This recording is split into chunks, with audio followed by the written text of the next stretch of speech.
नमस्कार, मैं रवीश कुमार। कतर में भारतीय नौसेना से रिटायर हुए 8 अफसरों को सजाए मौत सुनाई गई है।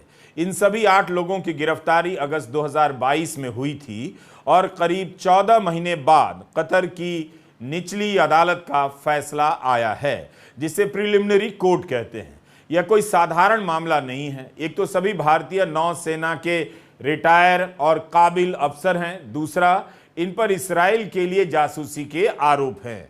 इन पर लगे आरोपों के बारे में किसी को भी ठीक से जानकारी नहीं है। इसमें भारत सरकार भी शामिल है।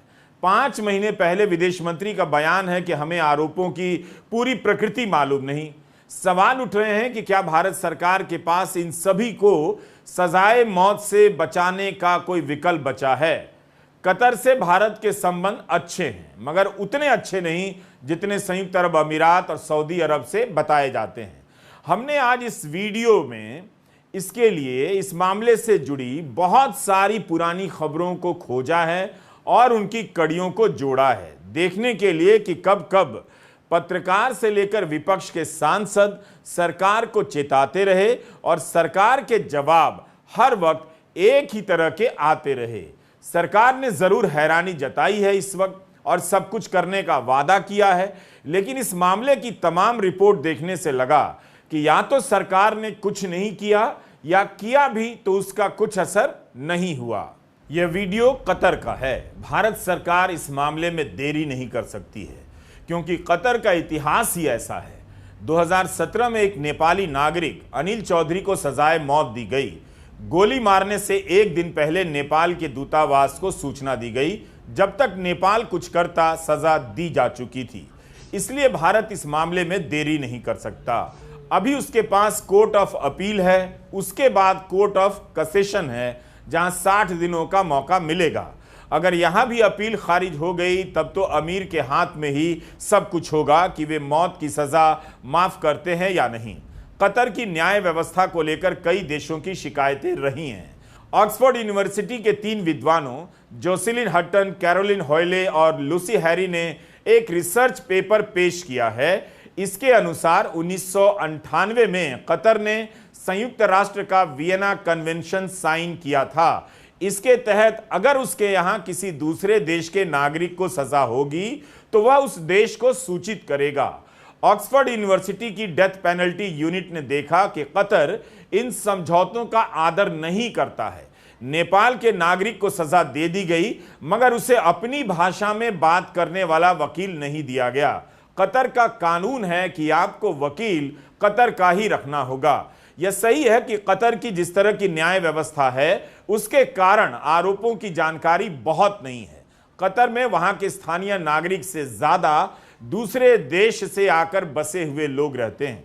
इसकी आबादी का 86% माइग्रेंट हिस्सा है। इनमें भारत, नेपाल और बांग्लादेश के लोग ज्यादा हैं। 2010 में कतर को जब फुटबॉल विश्व कप की मेजबानी मिलने का ऐलान हुआ तो उसके बाद इसकी आबादी 40% बढ़ गई। 2022 में वहां विश्व कप हुआ था। ऑक्सफोर्ड यूनिवर्सिटी की रिसर्च में देखा गया है कि आमतौर पर दूतावास इन मामलों में दिलचस्पी नहीं लेते हैं, क्योंकि ज्यादातर गरीब और माइग्रेंट लोग होते हैं। अब हम आते हैं पत्रकारों के ट्वीट और उनकी खबरों पर। यह आज की खबर नहीं है, कई महीनों से इस पर लिखा जा रहा है। पत्रकार सुशांत सिंह इस केस पर लगातार ट्वीट कर चुके हैं। वे इस पर नजर भी रखते हैं। उन्होंने दिसंबर 2022 में भी ट्वीट किया है और पूछा है कि भारत की वैश्विक साख और G20 की अध्यक्षता से क्या हासिल हो रहा है। 26 दिसंबर 2022 का सुशांत सिंह का ट्वीट है कि 4 महीने बीत चुके हैं। 8 पूर्व अफसरों द्वारा बेल पाने का 5वां प्रयास है और इनके परिवारों को अभी तक कतर ने वीजा तक नहीं दिया। So much for India's global standing and G20 presidency. G20 भी हो गया, गायब भी हो गया, ऐलान भी कर दिया गया। गोदी मीडिया ने भारत को विश्व गुरु बना दिया। अब इस सम्मेलन के बाद विश्व गुरुओं का क्या रोल है आप देख रहे हैं दुनिया भर में। 24 दिन से इन सभी से युद्ध नहीं रोका गया और 3000 से अधिक बच्चे गजा में बम से मार दिए गए। सवाल है कि कतर में बंद 8 भारतीय नौसैनिकों को मौत की सजा से बचाया जा सकेगा या नहीं। क्या भारत सरकार ने ठोस प्रयास किया? कुलभूषण जाधव के मामले में अंतर्राष्ट्रीय न्यायालय में भारत की ओर से हरीश साल्वे पक्ष रखने गए। कई जगहों पर छपा कि उनकी एक दिन की फीस 30 लाख है, मगर जाधव के मामले में उन्होंने सिर्फ 1 रुपए की फीस ली। इन मामलों में भारत ने वैसी सक्रियता क्यों नहीं दिखाई? मार्च 2023 में न्यू इंडियन एक्सप्रेस की यशी सैली की रिपोर्ट है कि कतर 8 लोगों के खिलाफ आरोप तय करने वाला है। इस खबर के आने से 1 महीना पहले भारत की सरकार बीबीसी के दफ्तरों में छापे मार रही थी। चंद पत्रकार इस खबर को ट्रैक कर रहे थे, मगर आप देखिए कि मार्च से मई तक यानी 3 महीने तक कतर में भारत का कोई राजदूत नहीं था। दोहा में जो राजदूत थे उन्हें नवंबर 2022 में प्रधानमंत्री कार्यालय बुला लिया गया। यह सब जानकारी हमें मीडिया रिपोर्ट से मिली है। अगर दोहा से आए राजदूत दीपक मित्तल प्रधानमंत्री कार्यालय से जुड़े हैं, तब तो इसका यह भी मतलब हुआ कि इस मामले की समझ रखने वाला अफसर प्रधानमंत्री के भी करीब है। ऐसा तो नहीं हो सकता कि भारत सरकार ने कोशिश नहीं की मगर उसका नतीजा क्यों नहीं निकला? क्या दीपक मित्तल को पीएमओ में बुला लेने के बाद सरकार को करीब 3 महीने तक कोई राजदूत नहीं मिला? मार्च के बाद अब अप्रैल आ जाता है। ट्रिब्यून अखबार में विस्तार से खबर छपती है। ट्रिब्यून अखबार की इस खबर को देखिए, 25 अप्रैल 2023 की है। लिखा है कि कतर में 8 पूर्व नौ सैनिकों पर जासूसी के आरोप में मौत की सजा का खतरा है। यानी ये अचानक से नहीं हुआ। जो एमईए अभी कह रहा है कि हम स्तब्ध हैं, अप्रैल से ये आशंका रही है। इस खबर पर सुशांत सिंह ने लिखा था कि यह क्या हो रहा है, अगली सुनवाई 1 सप्ताह में है। विदेश मंत्रालय के प्रवक्ता बयान भी नहीं दे रहे। नौसेना के पूर्व अधिकारी 8 महीने से कतर की जेल में हैं। राजनीतिक नेतृत्व भी इस पर नहीं बोल रहा। कोई जवाब नहीं दे रहा कि कतरी सरकार सही बोल रही है या नहीं। ट्रिब्यून की रिपोर्ट में विदेश मंत्रालय का बयान छपता है कि इन भारतीयों की सहायता के लिए हर संभव प्रयास किया जा रहा है। उस रिपोर्ट में लिखा गया था कि इस मामले में बताया जा रहा है कि कतर के अधिकारियों के पास 8 व्यक्तियों द्वारा जासूसी करने के इलेक्ट्रॉनिक सबूत हैं। यहां तक मार्च से मई आ गया, 8 लोगों की जिंदगी मौत के करीब पहुंच रही थी और 2 महीने से अधिक समय तक, करीब 3 महीने, कतर में भारत का कोई राजदूत नहीं था। मई के महीने में पत्रकार सुशांत सिंह ने ट्वीट किया कि 9 महीने हो चुके हैं तब से ये नौसेना के रिटायर अफसर जेल में हैं। इनकी नौकरी चली गई है, परिवारों के पास पैसे नहीं हैं। 2 महीने हो गए, भारत सरकार ने दोहा में अपना राजदूत भी नियुक्त नहीं किया। इसके बाद जून महीने में भारत कतर के लिए अपना राजदूत नियुक्त करता है। मई से अक्टूबर आ गया, इन सभी 8 लोगों की रिहाई नहीं हो सकी। क्या भारत सरकार ने इस केस को रूटीन की तरह लिया, नजरअंदाज किया? आज भी वही हालत है। तब भी भारत की यही प्रतिक्रिया थी कि हम परिवारों के संपर्क में हैं, कतरी अथॉरिटी के संपर्क में हैं। अब भी यही प्रतिक्रिया आई है कि हम स्तब्ध हैं, कतरी अथॉरिटी के संपर्क में हैं, परिवारों के संपर्क में हैं। और अब मौत की सजा भी सुना दी गई। हम क्या कर सकते हैं? इन खबरों से कड़िया ही बना सकते हैं ताकि आप एक दर्शक के रूप में सरकार की कोशिशों और बयानों को समझ सकें। क्या अब इस फैसले को बदलवाने और इन 8 अफसरों को भारत लाने की कोई संभावना है? लेकिन भारत सरकार ने अभी तक जो भी किया है उसका क्या नतीजा निकला है, यह जरूर पूछना चाहिए।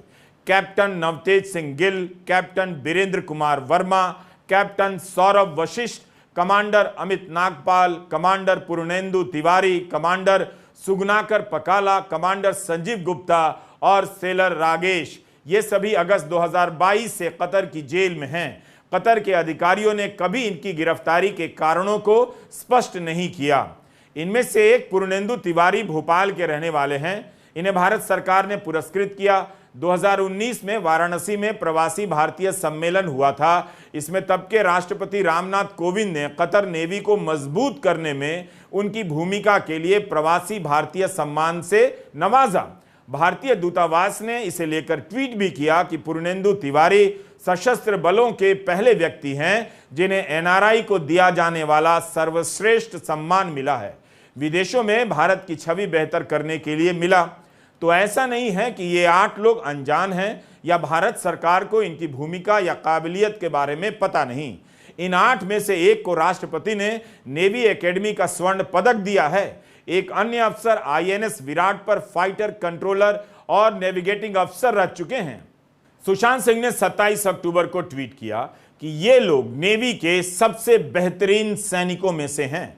मोदी सरकार ने इनकी हालत पर ध्यान देने से ज्यादा G20 के फव्वारों पर ध्यान दिया।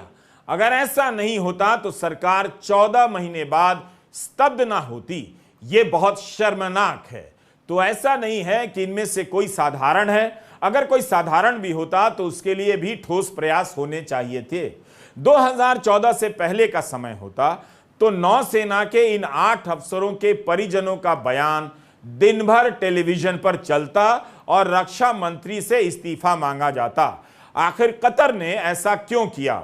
8 सैनिक अफसरों को सजा क्यों दी गई?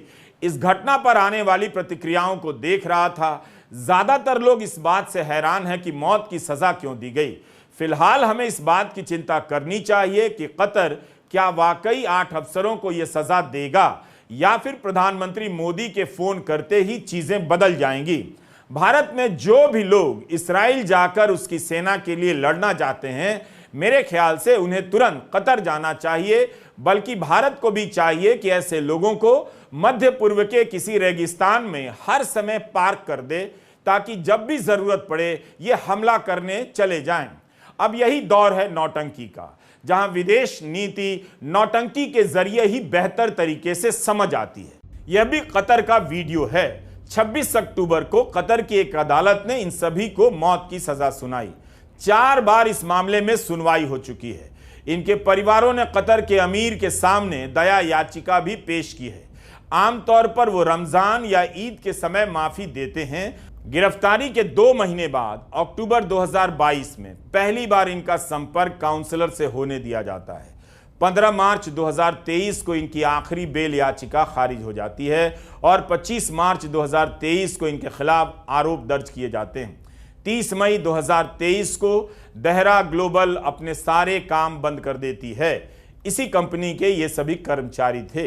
गिरफ्तारी के 1 साल से भी अधिक समय के बाद दोहा में भारत के राजदूत अफसरों से मिलते हैं। मौत की सजा का फैसला आने के बाद पूर्व राजनयिक केसी सिंह ने कहा है कि जासूसी के आरोपों का ट्रायल कतर में होने नहीं देना था। वहां की न्यायपालिका किस तरह से काम करती है किसी को नहीं पता। इससे बचने का एक ही रास्ता है, कतर के शासक दखल दें और इन्हें माफी दिलाकर वापस लाया जाए। मीडिया रिपोर्ट से जानकारी मिलती है कि अल्देहरा नाम की कंपनी 2015 में बनाई गई। इसमें काम करने वाले लोग आधिकारिक तौर पर कतर की नौसेना को ट्रेनिंग देने गए। कतर की नौसेना इनके काम से खुश भी थी। धीरे धीरे इस कंपनी के कर्मचारियों की संख्या 100 से अधिक हो जाती है, जिनमें से 90% भारतीय नौसेना के लोग हैं। इनकी उम्र 45 से 60 बताई गई। कतर के अधिकारियों ने कभी इनकी गिरफ्तारी का कोई साफ कारण नहीं बताया। अल्देहरा कंपनी को भारतीय नौसेना में high tech Italian small stealth submarine U-212 को शामिल करने का काम दिया गया था। इनमें से सुगनाकर के बारे में टाइम्स ऑफ इंडिया से जानकारी मिलती है कि ये 2013 में नौसेना से रिटायर हुए। इसके बाद इन्होंने अल्देहरा ग्लोबल कंपनी में नौकरी शुरू की, जो कतर की सेना को ट्रेनिंग और लॉजिस्टिक की मदद देती थी। गिरफ्तारी के समय सुगनाकर कंपनी के निदेशक थे। 2020 में कतर ने इटली की एक जहाज बनाने वाली कंपनी के साथ MOU साइन किया, जिसके तहत वो उनके लिए पनडुब्बी बना रही थी। 2 कतरी नागरिकों पर भी आरोप लगा था। इनमें से एक देहरा ग्लोबल कंपनी का CEO था। नवंबर 2022 में होने वाले फीफा वर्ल्ड कप से पहले उसकी रिहाई हो गई। ऐसा नहीं है कि यह भुला दिया गया मुद्दा है। मीडिया में चंद पत्रकार लगातार इसको कवर करते रहे हैं। पत्रकार सुशांत सिंह ने 17 जुलाई को ट्वीट किया कि हम ऐसे कैसे विश्वगुरु बनेंगे जब हमारी नौसेना के रिटायर अफसरों को कतर के अमीर के सामने मजबूरी में दया याचिका दायर करनी पड़ती है। सरकार ने इस खबर को दबवाने के अलावा अभी तक क्या किया है? यह कितना बड़ा आरोप है कि भारतीय नौसेना से जुड़े अधिकारियों को जासूसी के आरोप में सजाए मौत मिलेगी। आपको याद होगा कि कुलभूषण जाधव को लेकर भारत के गोदी मीडिया में कितना तूफान मचा। भारत सरकार ने भी प्रतिष्ठा का विषय बना लिया, सक्रिय हो गई। कुलभूषण जाधव का मुकदमा अंतर्राष्ट्रीय अदालत तक लड़ा गया। इसके बाद भी वह अभी भी पाकिस्तान की जेल में है। कतर में 8 नौसैनिकों को मौत की सजा का ऐलान हुआ है। हम जब इससे जुड़ी तमाम खबरों की कड़ियों को जोड़ रहे थे तब कई सारी बातें हैरान करने वाली नजर आईं।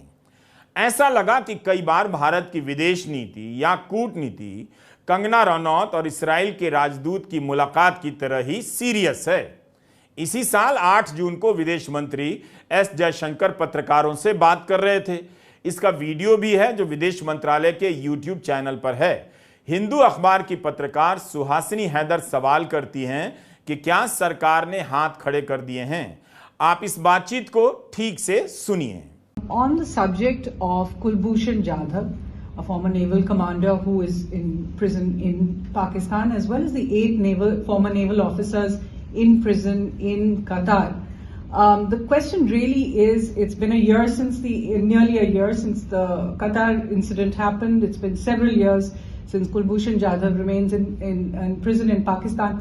Has the government given up on diplomatic options in order to have these Indians brought home safely? I refer not just to discussions at high levels, but also to creative options we've seen in the past in the Cold War between the US and Russia, for example, of exchange of business. Thank you. Suhasini, your question about Kulbhushan Jadhav and the Qatar case, they're very different cases, first of all. I mean, in the case of Kulbhushan Jadhav, our view was that he was kidnapped by the Pakistanis, and he's been held in violation of a judgment of the ICJ. So I think the law is very clear, and we have to now see how to take that forward. The Qatar case is different. My understanding is that there have been 3 hearings so far. I think a 4th one is due sometime later this month. Even the full nature of the charges are not entirely clear to us. But what we are doing is we are giving the strongest possible support to the concerned people, including their legal representation, because we believe that their rights should be fully protected. And in a situation like this, I think they are entitled to strongest possible support. S Jaishankar कहते हैं कि Qatar के मामले में नौसैनिक मजबूत समर्थन के हकदार हैं, मगर वो मजबूत समर्थन कहां है? अगर है तो उसका रिजल्ट क्या है? अगर सरकार तब से कह रही है कि आरोप स्पष्ट नहीं है, तो भारत सरकार ने जोर क्यों नहीं दिया? बात मौत की सजा तक कैसे पहुंची? इस प्रेस कॉन्फ्रेंस के बाद दोहा में भारत राजदूत नियुक्त करता है। जून के महीने में एस जयशंकर दावा कर रहे हैं, और उसी जून के महीने में कर्नाटका हाई कोर्ट विदेश मंत्रालय को फटकार लगा रहा है। 28 जून की लाइव लॉ की इस रिपोर्ट को आप जरूर पढ़िए। यह हेडलाइन पढ़िए, कुलभूषण जाधव के मामले में आप जैसे लड़े वैसे क्यों नहीं लड़े? कर्नाटका हाई कोर्ट ने 2020 से सऊदी अरब की जेल में बंद भारतीयों को लेकर विदेश मंत्रालय से कह दिया। कर्नाटका हाई कोर्ट के जस्टिस कृष्ण एस दीक्षित की एकल न्यायाधीश पीठ सऊदी अरब में गिरफ्तार कर लिए गए शैलेश कुमार के मामले में सुनवाई कर रही थी। कोर्ट को आदेश देना पड़ा कि विदेश मंत्रालय राजनयिक स्तर पर बातचीत करे और सऊदी अरब की जेल में बंद भारतीय नागरिक शैलेश कुमार को किसी तरह के भेदभाव का सामना ना करना पड़े। कुमार को 2020 में गिरफ्तार किया गया था। उन्होंने अपने फेसबुक अकाउंट पर कथित रूप से सऊदी अरब के राजा और इस्लाम को निशाना बनाने वाली आपत्तिजनक पोस्ट की थी। इस निंदा और राजद्रोह के आरोप में उन्हें 15 साल की कैद की सजा सुनाई गई है। इस मामले की सुनवाई की रिपोर्ट आप सुनेंगे तो कूटनीति को लेकर जितने भी दावे किए जा रहे हैं फिर से देखने का मौका मिलेगा। विदेश मंत्रालय को इस केस में हलफनामा देना पड़ा, जिसे देखकर कोर्ट ने कहा कि आपने वैसा रुख क्यों नहीं अपनाया जैसा कुलभूषण जाधव के मामले में अपनाया। आप सभी अच्छी बातें बता रहे हैं, लेकिन आपसे जितनी अच्छाई की अपेक्षा की जाती है, आपका आचरण उतना अच्छा नहीं है। कोर्ट ने यह भी कहा कि ठोस पहल करने से सरकार में विश्वास पैदा होगा, ना कि विज्ञापन आदि से। हम समझते हैं कि आपके पास वक्त नहीं है। गोदी मीडिया केवल मोदी मोदी करता है, लेकिन आप यानी दर्शक कहीं भी इस तरह की रिपोर्ट विस्तार से नहीं देखेंगे जिससे आपकी समझ का दायरा बड़ा हो, जिस तरह से हमने बनाई है। क्या आपको पता था कि कर्नाटका हाईकोर्ट ने विदेश मंत्रालय पर टिप्पणी की है कि ठोस काम से भरोसा पैदा होता है, विज्ञापन से नहीं। हमने सुहासिनी हैदर से बात की। सुहासिनी विदेश नीति को लेकर वर्ल्ड व्यू नाम से एक प्रोग्राम बनाती हैं। यह वीडियो आपको YouTube पर मिल जाएगा और thehindu.com की वेबसाइट पर भी मिलेगा। पहले तो रवीश, मैं ये कहना चाहूँगी कि ये केस काफ़ी नाजुक है, एक बहुत इम्पोर्टेंट जगह पे है अभी, जहाँ ये वर्डिक्ट आ चुका है। तो हमें कोई भी टिप्पणी पूरे जिम्मेदारी के साथ करनी पड़ेगी। जहाँ तक आपका सवाल है कि भारत के अब कोई विकल्प हैं क्या, मुझे लगता है इस भी हद तक जहाँ वर्डिक्ट भी आ चुका है, फिर भी भारत के लिए काफ़ी विकल्प बाकी हैं। एक तो लीगल रहेगा। मिनिस्ट्री ऑफ एक्सटर्नल अफेयर्स ने कहा था अपने स्टेटमेंट में कि लीगल अपील्स ये जारी रखेंगे और पूरे मतलब सुप्रीम कोर्ट तक इसको ये फॉलो करते रहेंगे। दूसरा विकल्प डिप्लोमेटिक है कि डिप्लोमेसी से जहां भारतीय सहाफ़ी मिनिस्टर्स वहां पर जाकर भारत का केस बनाएं और कतारी ऑफिशियल्स के साथ बात करें।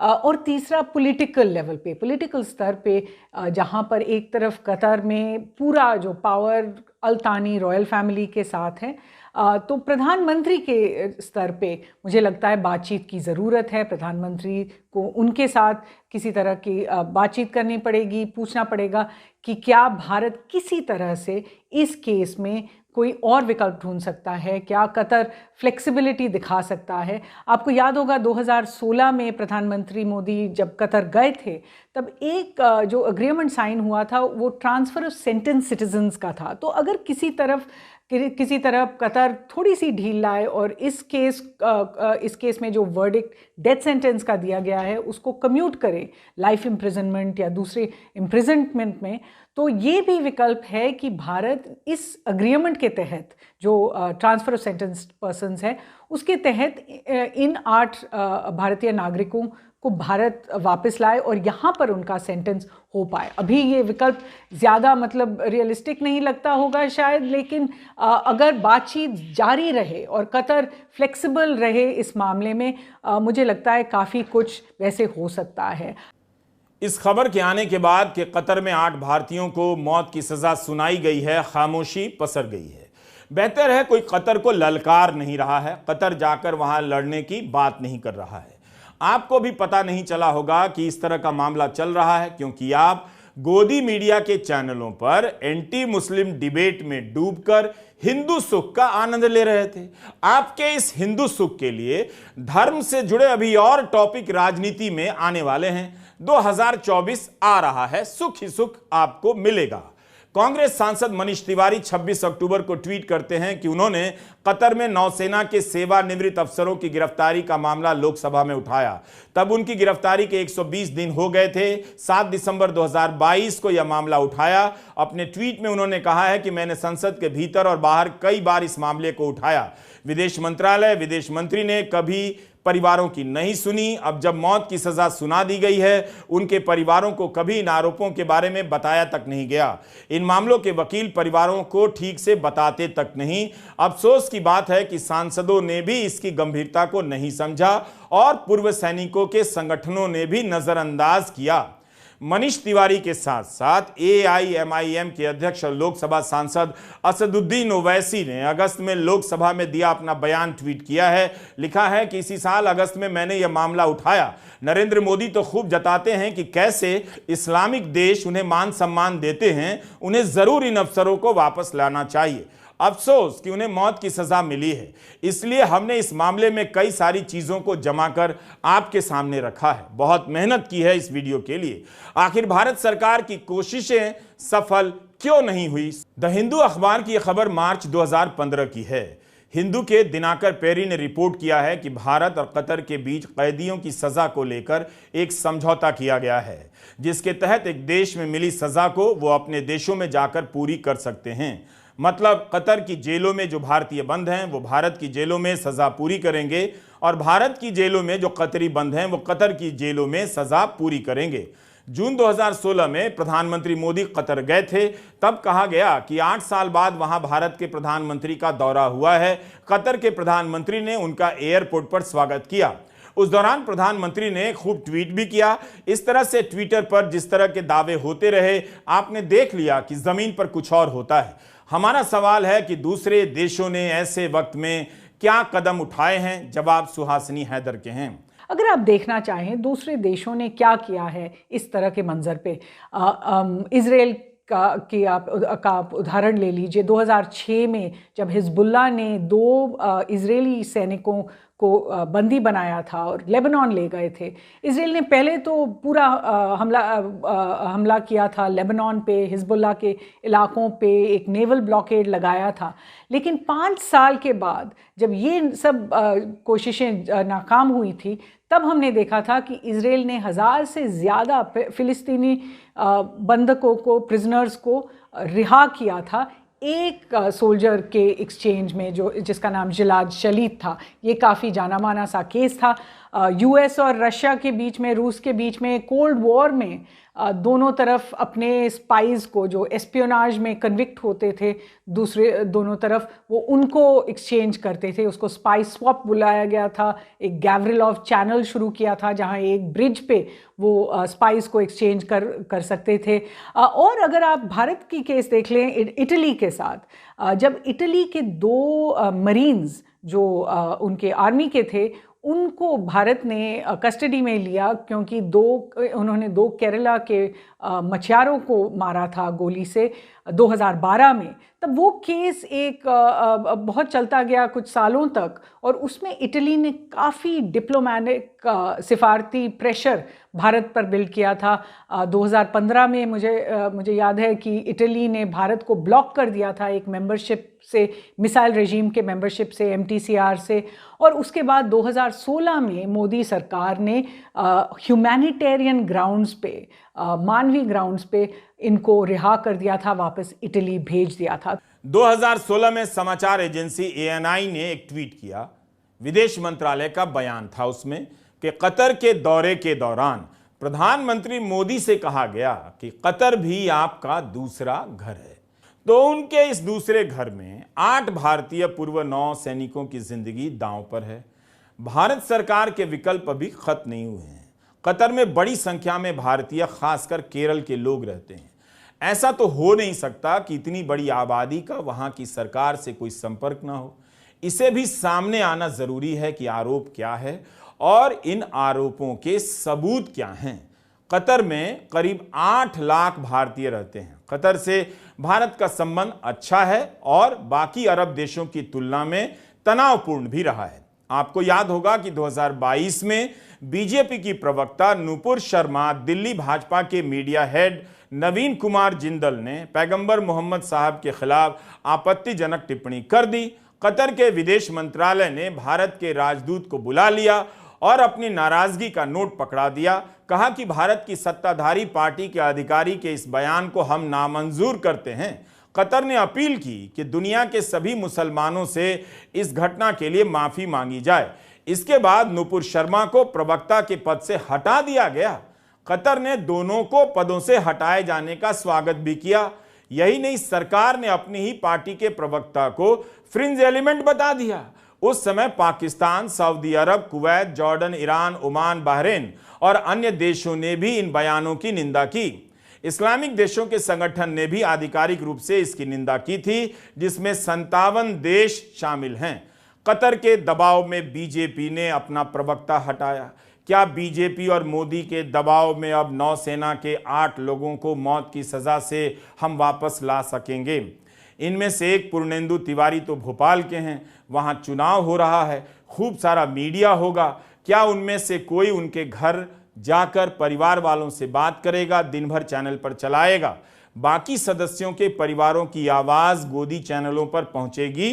पता नहीं। ना हम इन चैनलों को देखते हैं, ना आप गोदी मीडिया को देखा कीजिए। नमस्कार, मैं रवीश कुमार।